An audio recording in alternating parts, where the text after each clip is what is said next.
Tujuannya ini supaya Anda dan mengetahui dan memahami tentang 4 tadi. Lalu yang ini teman-teman, sebelum kita bahas satu persatu, saya ambil quotes yang dari Henry Ford. Henry Ford tahu siapa? Ada yang tahu nggak Henry Ford? Yang bikin mobil Ford, Pak? Ya, dia mempunyai industri Ford Company, teman-teman. Dia yang pencipta daripada mobil Ford, mobil Eropa ya. Dia mengatakan gini teman-teman, berpikir adalah kegiatan tersulit yang pernah ada. Ya, bagian yang tersulit yang pernah ada. Oleh karena itu, hanya sedikit yang melakukannya teman-teman. Malas mikir gitu ya. Segalanya pengen instan. Misalnya ya, ada yang malas untuk berpikir bagaimana mencari jawaban, tinggal tanya teman gitu ya. Bagaimana untuk mencari sebuah link dari Google, sama malas ya, pengen tahunya instan, pengen dikasih tahu aja gitu. Malas untuk berpikir. Jadi katanya hanya sedikit yang melakukan itu teman-teman. Nah yang sedikit-sedikit itulah yang menjadi orang-orang sukses ya teman-teman ya. Orang-orang yang kreatif, orang-orang yang inovasi. Oke, kita akan coba lihat satu-satu teman-teman. Ada 5 aspek pelanggaran IT dikatakan di situ. Ya, soal ini saya ganti dengan 5 aspek pelanggaran IT apa saja. Ada teknologi, ada hukum, pendidikan, ekonomi, dan sosial budaya teman-teman. Kok bisa ya seorang profesi IT kena pada aspek pelanggaran kode etik? Ada 5 teknologinya. Iya, udah pasti. Hukum iya, pendidikan, ekonomi, dan sosial budaya. Kita lihat seperti apa sih aspek itu kena pada profesi kita nanti. Yang pertama tentang teknologi teman-teman. Ya, teknologi ini katanya bagus ya. Teknologi diciptakan manusia untuk apa sih teman-teman sebenarnya? Untuk apa orang menciptakan teknologi? Untuk mempermudah pekerjaan, Pak. Oke, untuk mempermudah. Mempermudah berarti bukan pengen segalanya cepat ya teman-teman ya. Mempermudah itu adalah bagaimana berhubungan dengan sesuatu yang kita lakukan dengan bisa lebih cepat gitu ya, bisa lebih murah gitu. Tetapi teknologi yang diciptakan manusia sebenarnya pada konteksnya seperti gini teman-teman. Teknologi itu dibentuk apa sih? Segala sesuatu yang diciptakan oleh manusia untuk meringankan pekerjaannya. Yang harus digarisbawahi adalah diciptakan untuk memperingan pekerjaan manusia itu. Ya. Tetapi teknologi itu bisa menjadi apa artinya? 2 dampaknya teman-teman. Keuntungan dan kerugian. Ya. Ruginya bisa sedikit, bisa banyak. Contohnya tenaga nuklir teman-teman. Ini kita ambil pada saat teknologi itu mulai naik ya teman-teman, nuklir ya. Pertama kali nuklir dibuat untuk apa? Bisa jadi pembangkit tenaga listrik, tenaga nuklir. Untuk kehidupan manusia, betul.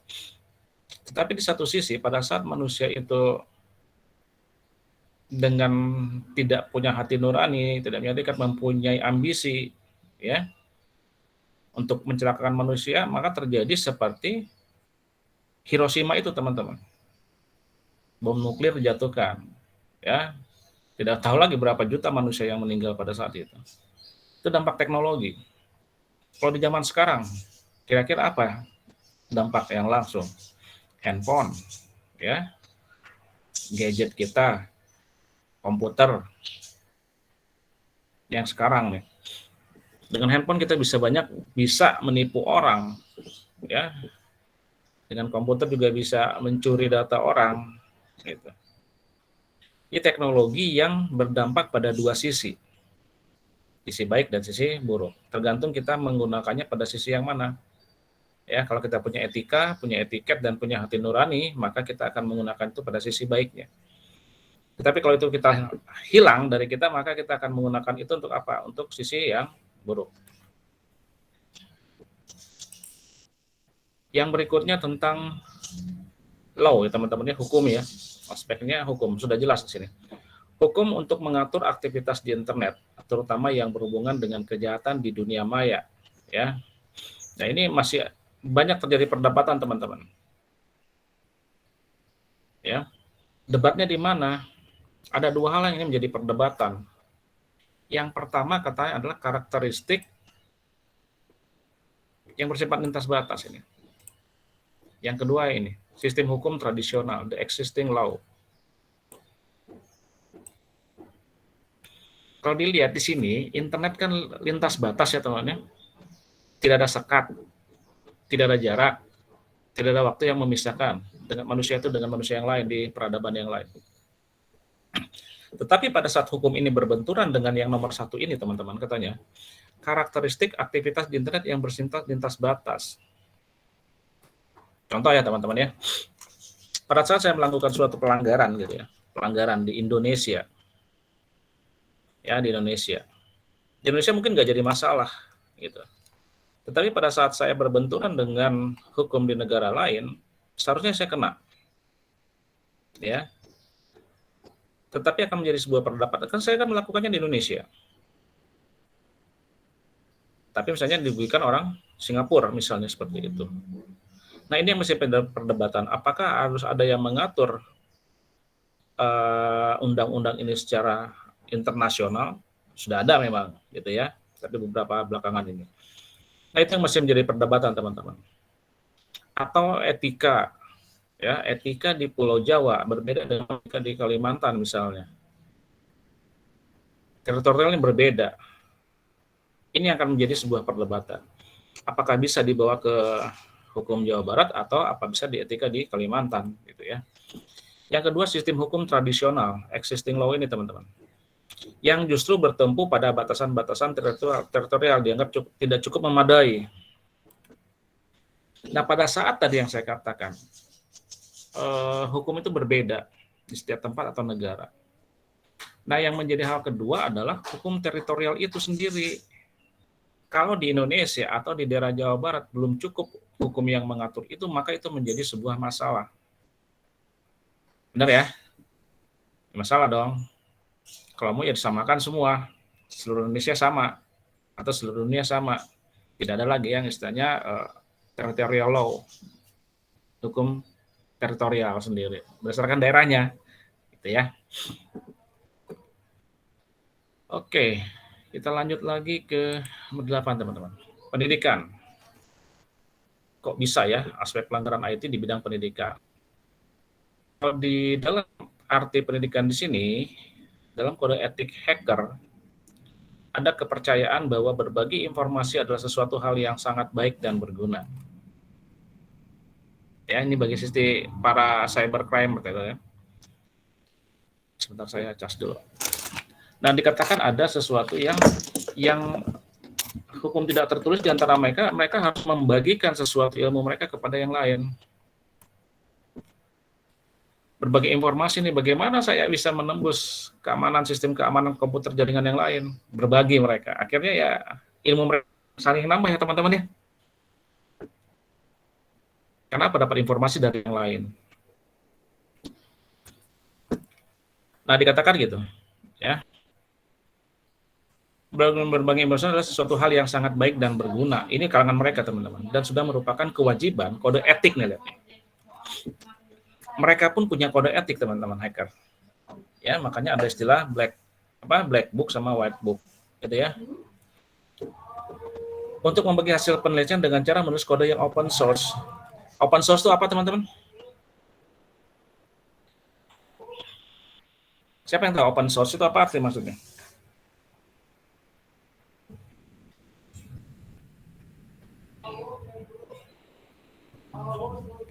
Gana tahu? Kira-kira yang termasuk dengan open source itu apa sih? Sumber terbuka Pak yang dipublish secara umum. Oke ya, terima kasih Gana. Betul teman-teman ya. Open source itu apa? Artinya dia siapa saja boleh baca. Dibagi untuk umum. Ya, tidak berbayar, silakan free. Artinya apa? Pada saat orang membagi itu secara open source, para hacker itu. Ya, berarti itu terbagi semua teman-teman. Ya, bagi lingkungan umum ataupun para para hacker mania, gitu ya, para hacker. Akibatnya apa? Ini bisa menjadi sebuah pelajaran pendidikan bagi orang yang tidak tahu. Oh, seperti ini, seperti ini, seperti ini. Tetapi masalahnya, apakah itu menambah hacker-hacker yang baru, atau menjadikan para hacker itu kualitasnya semakin lebih baik? Ya, aspeknya seperti itu teman-teman ya. Di satu sisi oke, mereka bagus sharing ilmu pakai open source. Nih, gua bagi nih, free. Ya, silakan akses. Tapi satu sisi kan itu pendidikan mereka menjadi sesuatu bumerang ya teman-teman ya. Apakah yang saya katakan tadi bagi umum itu bisa mengetahui dan menjadi seorang hacker baru, atau yang hacker lama menjadi yang profesional lagi, tambah profesional. Lalu yang berikutnya teman-teman, ekonomi. Ya. Oke, hadirnya masyarakat informasi teman-teman dikatakan atau information society yang diyakini sebagai salah satu agenda penting masyarakat dunia, antara lain apa? Ditandai dengan pemanfaatan internet. Ya. Ada nggak negara sekarang yang tidak berhubungan dengan internet? Nggak ada. Ada nggak negara ini sekarang yang tidak menggunakan e-commerce, tidak menggunakan m-banking, tidak menggunakan e-banking, tidak menggunakan email? Tidak ada. Ya, masyarakat informasi sekarang atau information society teman-teman. Artinya apa pada saat ini? Seorang akan membutuhkan yang namanya informasi. Informasi itu mahal jadinya. Ya, informasi bohong pun digoreng. Jadi informasi yang dianggap valid, padahal tidak valid. Kenapa orang butuh informasi sekecil apapun? Apakah informasi itu untuk kebaikan atau menjatuhkan orang lain? Dicari sumber-sumbernya nih, sumber-sumber yang tidak valid. Oke, dipakai senjata untuk menjatuhkan orang lain. Itu masyarakat society, teman-teman ya. Bagaimana informasi itu menjadi sesuatu yang sangat penting dalam kehidupan masyarakat informasi seperti ini. Yang berikutnya, sosial budaya, teman-teman. Ini yang lebih mirisnya ya sekarang, teman-teman ya, fakta dan realita. Dikatakan apa? Akibat yang nyata dari adanya cybercrime, teman-teman, terhadap lingkungan sosial dan budaya, setiap ada transaksi, teman-teman, di luar negeri menggunakan kartu kredit yang penerbitnya adalah Bank Indonesia, itu dicurigai, teman-teman. Mengerikan ya. Pokoknya lihat ini bank penerbitnya mana? Oh ya, dari Bank Indonesia, yang ada di negara Indonesia, maka akan dicurigai. Kenapa, teman-teman? Banyaknya kasus kredit card fraud ini, teman-teman. Ini. Warga plus 62 ini, teman-teman, terkenal kreatif. Ya, termasuk dengan yang carding ini. Melakukan sesuatu hal yang berkaitan dengan kartu kredit, tapi secara ilegal. Akibatnya apa? Terhadap sosial budaya. Kita nanti, pada saat kalian misalnya ke luar negeri menggunakan belanja pakai kartu kredit atau apapun itu, lakukan transaksi dengan kartu kredit, di mana bank yang kita kartu kredit yang kita gunakan adalah dari Indonesia, akan dicurigai, teman-teman. Apakah ini bodong gitu ya? Atau bagaimana? Kenapa? Karena ada yang sudah sering terjadi credit card fraud ini, teman-teman. Yang lakukan banyak sama plus 62. Apakah di luar negeri nggak ada apa seperti itu? Ada, tapi tidak sebanyak Indonesia, teman-teman. Indonesia ini orang-orang yang kreatif ya. Apapun dijadikan sesuatu yang mau baik mau buruk, pokoknya gua buat deh gitu ya. Tapi itu segelintir orang, teman-teman, orang yang tidak punya etika. Kita tidak bisa mengeneralisasikan bahwa orang Indonesia seperti itu, tidak. Meter 62 tidak. Tetapi ada beberapa segelintir orang yang mempunyai kemampuan lebih. Punya kemampuan lebih, tidak punya etika dan moral, maka dia melakukan itu. Dampaknya seperti apa? Seperti kepada kita semua. Sekali lagi, tidak kita bisa generalisasikan bahwa warga 62 tidak. Tapi ada beberapa sekelompok orang. Tapi karena sering melakukannya, maka akan terdeteksi sama pihak luar, teman-teman ya, kok ada seperti ini terus. akhirnya imbasnya pada seluruh masyarakat Indonesia. Sekarang kode etik seorang profesional IT, teman-teman. Dalam lingkup teknologi informasi, kode etik profesi memuat kajian ilmiah, dikatakan ya, saya boleh mengenai prinsip atau norma-norma dalam kaitan dengan hubungan antara, teman-teman, lihat ya, hubungan antara profesional, ya, ada kata profesional, ada developer TI, ya, ini, lalu ada developer TI, ada lagi kata klien, dan para profesional sendiri, ya, termasuk ada lagi katanya organisasi profesi, ya. Kita teman-teman, kode etik seorang profesi itu akan berkaitan dengan yang profesional, developer TI atau pengembang teknologi informasi, klien, ya. Kok klien seperti hukum ada teman-temannya, klien di dunia informatika juga. Lalu profesional itu sendiri, teman-teman. Dan organisasi profesi kita juga punya seperti Aptikom ya, teman-teman ya. Asosiasi Informatika dan Komputer, Aptikom gitu. Nah, kita lihat bahwa apa? Oke, sini katakan salah bentuk hubungan seorang profesional dengan klien. Klien di sini adalah pengguna jasa. Apakah ada klien di dunia informatika, teman-teman? Ada nggak kira-kira? Kan kita banyak dengar klien itu adalah antara pengacara dengan kliennya ya. Apakah ada di dunia kita, dunia informasi atau informatika yang namanya klien, teman-teman? Ada nggak?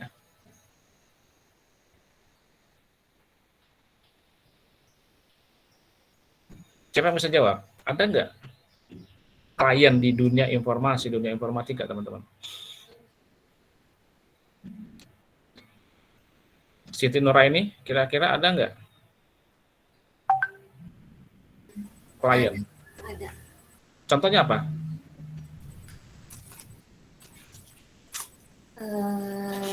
Misal perusahaan ingin membuat sebuah aplikasi gitu Pak, terus ke software house. Ya. Terus itu namanya klien kan Pak? Yang kliennya siapa? Sebuah perusahaan itu. Perusahaan itu ya. Oke, klien itu teman-teman adalah seseorang atau sekelompok orang yang meminta jasa, ya, kepada si penjual jasa. Safira seorang programmer. Lalu saya datang ke Safira. Gitu. Safira, saya ingin buat sebuah sistem informasi nih tentang SPBU misalnya. Oke, Safira menyanggupi. Maka saya adalah klien daripada Safira. Klien itu berarti adalah seseorang yang meminta jasa, teman-teman. Kita kan juga orang sistem informasi, programmer kan menjual jasa juga ya, teman-teman ya. Membuatkan software, membuat aplikasi, membuatkan game, membuatkan security program, misalnya gitu. Nah, itu adalah kliennya, teman-teman. Ya. Dikatakan nih, teman-teman, seseorang profesional, maksudnya IT sini, teman-teman, tidak dapat membuat program semaunya. Saya tadi Safira tolong buatkan program aplikasi nih untuk SPBU. Safira buat seenaknya aja ya. Nggak ada aturan main, pokoknya dia buat. Oh ya, gambarnya seperti dia buat seenaknya sendiri, nggak bisa seperti itu. Ada beberapa hal yang harus diperhatikan. Ditanya nih Safira, Pak ini untuk apa programnya? Oh saya buat untuk SPBU. Gitu ya. Oh ya, berarti ini untuk kemaslahatan bersama. Oke, nggak jadi masalah. Tetapi kalau tidak disebutkan apa, untuk apa, maka Safira juga harus bisa menanyakan secara detail. Takut-takutnya apa? Ini merugikan untuk orang lain. Ya, untuk merugikan orang lain. Atau mencuri data orang lain. Siapa tahu gitu. Karena dia nggak bisa suruh orang lain untuk melakukan kejahatan itu. Ya, katanya ada beberapa hal yang harus diperhatikan seperti untuk apa program tersebut nantinya digunakan. Lalu Safira juga harus pada saat saya meminta program aplikasi itu, maka Safira harus bisa menjamin keamanan daripada program itu atau keamanan data saya. Kenapa? Banyak orang nanti kan akan berniat untuk mencari atau mencuri data. Maka Sapir harus bisa membuat suatu jaminan atas aplikasinya bahwa program itu aman ya dari cybercrime. Ya, itu dapat menjamin keamanan.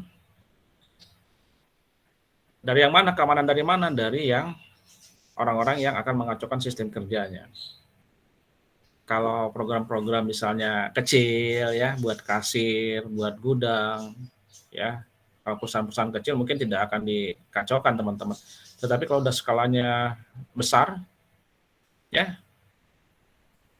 misalnya minta untuk bank, dari sebuah bank minta buat aplikasi ini atau koperasi atau bank kecil, maka itu kan menjadi target orang untuk membobol sistem pertahanannya teman-teman. Maka kalian harus bisa menjamin itu security-nya. Kalau yang mau bertanya langsung saja. Nah, secara rinci teman-teman, kode etik seorang profesional tidak disebutkan dalam sini. Itu tertampung dalam Undang-Undang Hukum Profesi IT teman-teman ya. Tetapi kita akan bahas lagi di sini tentang bagaimana kita sekarang, kita pada posisi pengguna.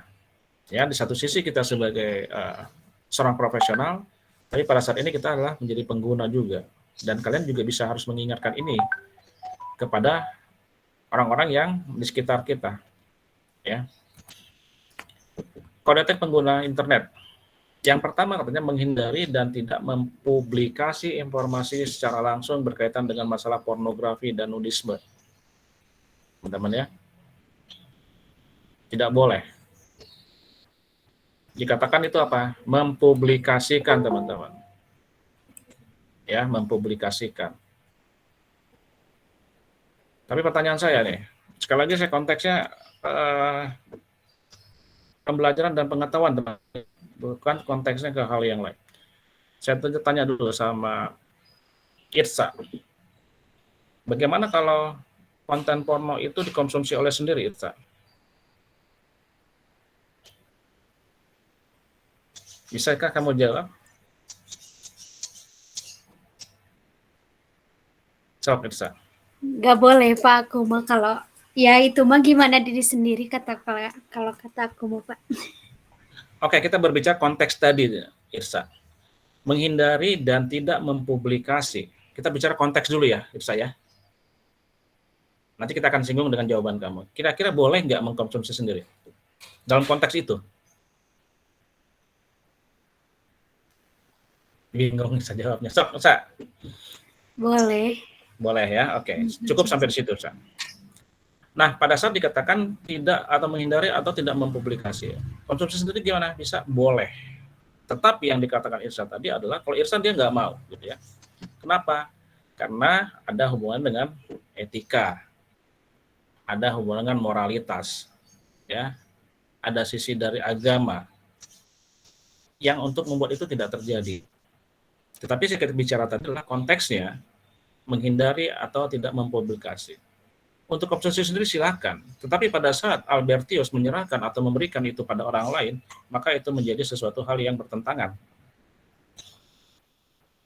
Atau misalnya Prayuda kasih link, gitu ya, kasih link yang bersifatnya pornografi itu ke temannya, maka itu juga tidak boleh. Menjadi suatu, ada aturan yang melanggar hukumnya, seperti itu ya. Tidak boleh disebarluaskan. Lalu menghindari dan tidak mempublikasikan. Sekali lagi ini selalu dikatakan tidak mempublikasikan teman-teman. Informasi yang berisi instruksi untuk melakukan perbuatan melawan hukum. Ya. Di Indonesia dan ketentuan internasional pada umumnya.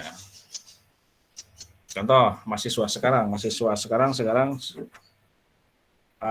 dari dulu sebenarnya teman-teman ya, namanya mahasiswa idealis dan gampang tersulut gitu ya. Pada saat kalian buat misalnya Gana di grup percakapan sosial, yuk orang demo gubernurna siga kieu, menterina siga kieu, anggota DPR siga kieu, kalau perlu ada kita bakar ban, kita rusak itunya. Nah itu yang tidak boleh teman-teman ya. Informasi atau berisi tentang instruksi atau ajakan untuk melakukan sesuatu yang ilegal. Bagaimana kalau misalnya hanya ngajak demo, jelas koordinasinya ada, lalu nanti ada tembusnya kepada kepolisian, nggak jadi masalah, nggak ada yang larang gitu.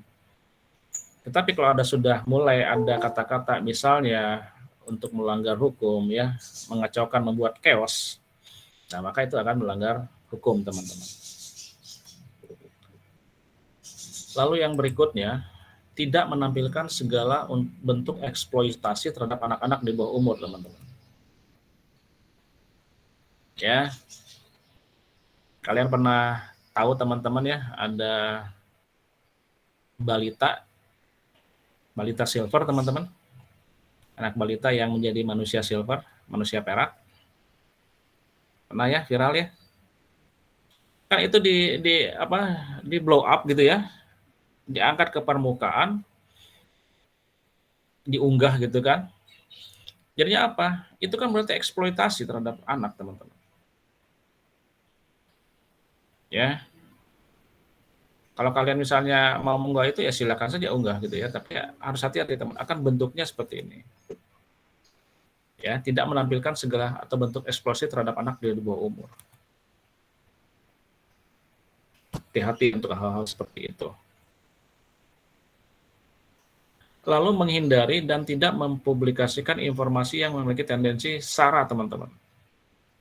Ya, suku, agama, ras, dan antar bangsa gitu. Ini bahaya, ada undang-undangnya.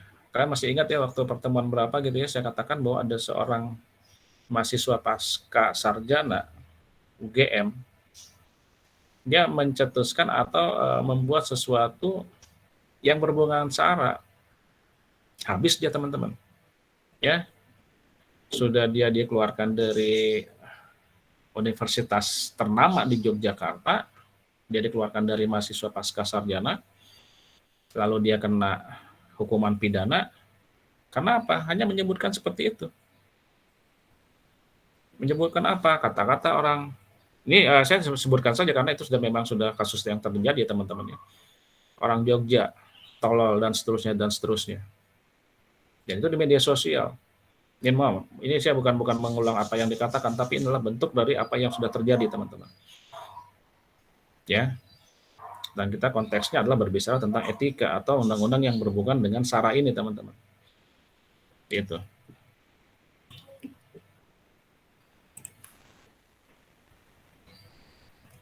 Yang seperti kemarin ya teman-temannya, kasus seorang aktivis bilang bahwa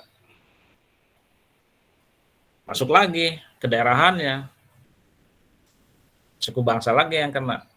Kalian tahu kasusnya Pigai teman-teman ya, viral juga, menyebutkan orang-orang yang berdasarkan dari suatu daerah. Itu juga sama, kena juga. Banyak teman-teman kalau kasusnya ya. Yang berikutnya, tidak mempergunakan atau mempublikasikan atau saling bertukar materi dan informasi yang memiliki korelasi terhadap kegiatan pirating, hacking, dan cracking ini teman-teman. Ya tadi yang dikatakan tadi teman, ada aspek yang dikatakan pendidikan tadi. Di satu sisi seorang hacker itu, dia adalah menyebarkan dengan bentuk open source. Sebenarnya kan nggak boleh. Tapi mereka kan adalah orang-orang yang di luar hukum ya teman-teman ya. Kalau dipikir-pikir ya sudah ya, tangkap saja saya gitu. Tapi bagi kita orang-orang yang mengerti, yang orang-orang yang berada di dalam hukum itu sendiri harusnya tidak boleh melakukan itu. Sampai sini ada yang mau bertanya teman-teman? Seperti biasa, diam.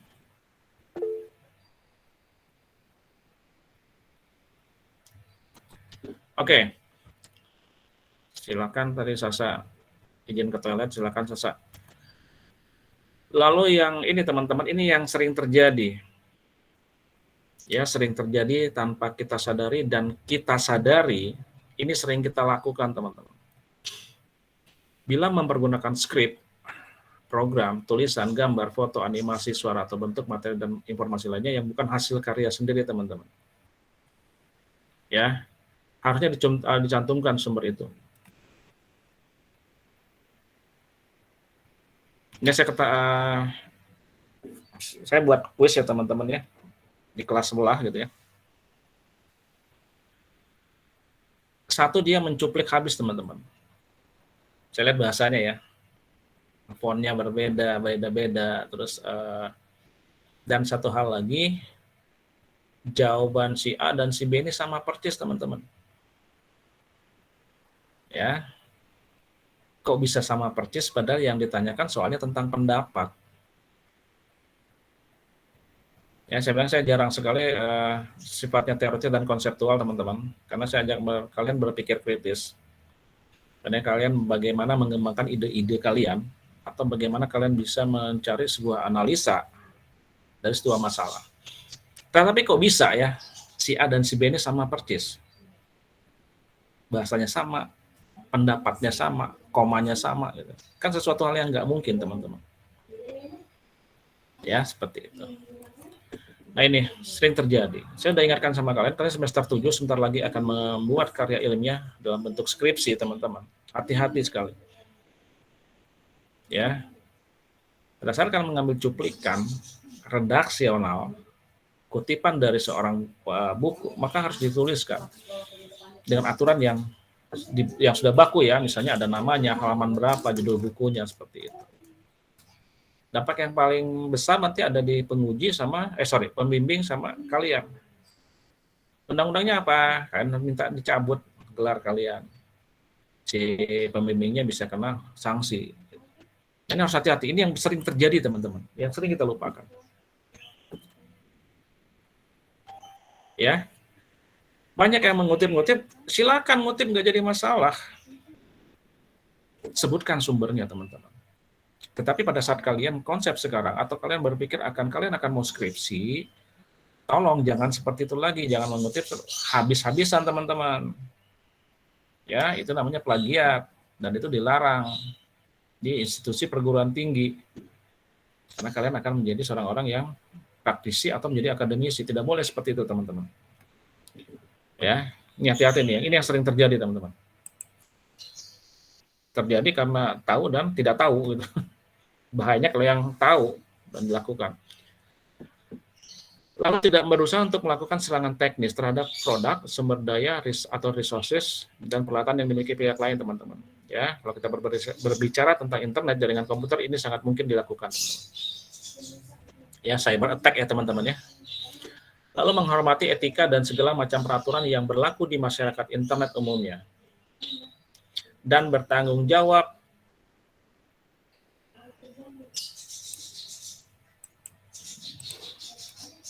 kalian buat karya ilmiah, skripsi, kalian harus mampu mempertanggungjawabkan itu secara 100%. Ini teman-teman, saya pernah menguji sidang ya teman-teman ya. Pada saat itu saya menguji tentang programnya teman-teman, codingnya. Misalnya siapa lah ya, Prayuda, maaf ya Prayuda ya. Saya bilang gini, Prayuda, waktu sidang, ini programnya kamu yang buat? Iya Pak. 100% kamu buat? Iya Pak. Karena takut ya teman-temannya, padahal dibuatin sama orang lain codingnya ini. Lalu saya tes Prayuda. Ada bahasa atau ada kata-kata atau tanda yang saya hilangkan teman-teman. Ya waktu saya nguji nih. Uji skripsi gitu. Ternyata oke Prayuda ini kenapa kok error ya? Prayuda langsung bengong dong teman-teman. Ya. Langsung pias cek orang Sunda mah, pucat gitu. Kan tadi jalan Pak, kan tadi nggak ada masalah. Iya nggak tahu tiba-tiba gini, padahal saya udah rubah teman-teman. Ada sesuatu yang saya hilangkan. Karena saya tadi bertanya, yaudah kamu tadi betul ini buat betul 100%? Iya 100%, oke. Logikanya teman-teman, pada saat Prayuda melakukan itu 100%, maka dia tahu teman-teman. Betul ya? Dia membuat dari awal, dari 0 sampai 100 nih. Ada yang salah, pasti dia tahu. Ya, apalagi sekarang kan bahasa pemrograman sekarang kan langsung dikasih tahu ya. Errornya kan. Compiling error, langsung diblok nih, baris itu. Ini anak satu nggak tahu, teman-teman. Coba kalau dia jujur, ya, jujur. Yaudah, kamu buat nggak tadi ini programnya kamu yang buat? Enggak, Pak. Saya hanya bantu saja. Dibantu teman. Kamu kira-kira buat berapa persen? Ya, saya buat sekitar 10-15% saya bantu, Pak. Selesai teman-teman, saya nggak akan nguji itu. Stop sampai di situ. Saya nggak tahu 10%-nya dari bagian mana. Karena saya tahu kalau saya rusak ini program, maka dia tidak akan tahu. Tapi karena dia secara jujur mengatakan, saya buat Pak 100%. Saya rusak, nggak bisa ngapa-ngapain, ya sudah, ngulang teman-teman. Ya, dengan bahasa pemrograman yang lain. Celaka ya teman-teman ya. Hati-hati. Makanya harus bisa bertanggung jawab atas apa yang kalian buat. Dalam skripsi. Untuk kasus pelanggaran yang dilakukan oleh anggota, pengelola dapat melakukan teguran secara langsung teman-teman, etikanya. Ya, kalian punya grup WhatsApp. Ya, tiba-tiba ada yang melakukan sesuatu bahasa-bahasa yang tidak sepantasnya muncul di grup, maka kalian selaku admin atau anggota yang lain bisa wajib mengingatkan itu. Ya, Pak Yuda adminnya, ya. Nah, ternyata Ridwan melakukan pelanggaran, langsung saja katakan, Ridwan tolong hapus yang tadi. Ya, tolong jangan seperti itu. Sebagai admin berhak seperti itu. Ya, bisa langsung menegur. Oke, kita lanjut ke berikutnya. Sekarang kita berbicara tentang peraturan teman-teman, regulasi dan cyber law. Ya. Kalau kita lihat teman-teman, peraturan itu siapa sih? Peraturan itu berdasarkan Kamus Besar Bahasa Indonesia (KBBI). Dikatakan adalah ketentuan yang mengikat warga kelompok masyarakat dan dipakai sebagai panduan, tatanan, dan mengendalikan tingkah laku yang sesuai dan dapat diterima. Itu peraturan berdasarkan KKBI ya teman-teman, Kamus Besar Bahasa Indonesia. Sedangkan regulasi adalah mengendalikan perilaku manusia atau masyarakat dengan aturan dan pembatasan. Ya, sekali lagi teman-teman, beda ya peraturan dan regulasi ya teman-teman ya. Oke, ini ada tingkah laku yang sesuai dan diterima. Kalau regulasi itu adalah aturan dan pembatasan teman-teman. Ya. Sedangkan cyber law seperangkat aturan yang dibuat oleh suatu negara tertentu dan aturan yang dibuat itu hanya berlaku kepada masyarakat dan negara tersebut. Cyber law Indonesia maka hanya berlaku pada saat Anda di Indonesia. Bagaimana kalau di luar Indonesia? Ya tidak berlaku teman-teman. Makanya saya katakan tadi di awal, aspeknya ada apa? Aspek hukum sulit teman-teman. Ya. Karena ada aspeknya hanya teritorial saja. Dan ini terjadi teman-teman kalau kalian melihat dari definisi cyber law ini. Hanya mengikat pada sebuah negara dan masyarakatnya. Itu yang cyber law. Ini saya akan coba sedikit membuka tentang cyber law yang ada di Indonesia teman-teman ya. Ini yang biasa sering kita dengar dengan Undang-Undang ITE teman-teman. Ya, cyber law di Indonesia. Undang-Undang ITE ini menyangkut apa saja teman-teman katanya? Yang pertama adalah tanda tangan elektronik teman-teman. Memiliki kekuatan hukum yang sama dengan tanda tangan konvensional, tinta basah atau bermaterai. Saya kalau ngirim dokumen teman-teman, ya, apalagi kasus pandemi gini ya. Sekian dokumen ada tanda tangan saya, bagaimana saya masukin? Ya sudah, saya masukin tanda tangan scan saja. Kekuatan hukumnya bagaimana? Sama teman-teman dengan tinta basah. Itu ya. Lalu dikatakan tinta basah atau bermaterai dan bermaterai sesuai dengan ASEAN Framework Guidelines teman-teman. Ya ini ada juga. Lalu alat bukti elektronik diakui seperti alat bukti lainnya yang diatur dalam KUHP. Alat bukti elektronik apa misalnya? Ya, ada sebuah nota yang dikirim secara elektronik lewat email gitu ya, atau ada faktur pembayaran. Misalnya kalau kalian bayar pajak motor lewat online, bukti itu bisa dijadikan bukti yang valid atau yang sah. Ya, di dalam Undang-Undang ITE ini teman-teman. Karena alat bukti elektronik diatur juga dalam Undang-Undang ITE ini.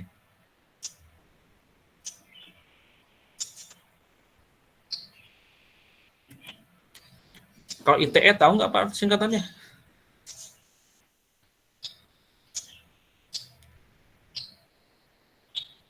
ITE, jangan searching dulu. Informasi transaksi elektronik, Pak. Ya, berarti informasi transaksi elektronik. Oke. Pengaturan nama domain dan hak kekayaan intelektual diatur dalam Undang-Undang ITE, teman-teman ya. Nah, ini. Nama domain itu seperti unibi.ac.id itu kan nama domain, teman-teman ya. Ada. Dan itu diatur oleh Undang-Undang ITE juga. Perbuatan yang dilarang, cybercrime. Ya. Semua ini dijelaskan pada bab 7, teman-teman, pasal 27 sampai 37. Pas saja kita lihat ya, teman-teman ya. Ini secara garis besarnya saja. Kalau kalian ingin membaca itu secara keseluruhan, ya baca secara tentang Undang-Undang ITE, Undang-Undang Hak Cipta, Undang-Undang Hak Kekayaan Intelektual ya, teman-teman ya. Bukunya lumayan tebal-tebal juga. Di pasal 27, teman-teman, katanya itu menyangkut tentang asusila, perjudian, penghinaan, dan pemerasan. Apapun yang sifatnya ini, ya. Lalu pasal 28, berita bohong dan menyesatkan, berita kebencian dan permusuhan, masuk pasal 28. Ya. Saya buka di media sosial saya. Saya buka Albertius itu orangnya kayak gini, bekas sebelumnya gini. Saya membuat unsur-unsur permusuhan di situ. Saya kena pasal 28, teman-teman. Ya. Tapi kalau saya menghina Albertius, maka kena pasal 27. Ya. Pasal 29, ancaman kekerasan dan menakut-nakuti. Ada pasalnya di 29. Mengancam secara elektronik, teman-teman. Di media sosial. Ya. Kalau kita misalnya mengancam pembunuhan, misalnya mengancam, kamu akan saya bunuh gitu ya. Kalau itu secara lisan mungkin tidak bisa dibuktikan, teman-teman, kalau tidak ada recordingnya. Tetapi pada saat itu menjadi sebuah data elektronik, ini bisa dibuktikan, teman-teman. Hati-hati dengan bukti elektronik, ya. Bukti digital itu sulit dihapus, teman-teman. Semua postingan kalian, semua WA kalian yang kalian anggap sudah aman dengan cara dihapus, maka itu sebenarnya tidak terhapus.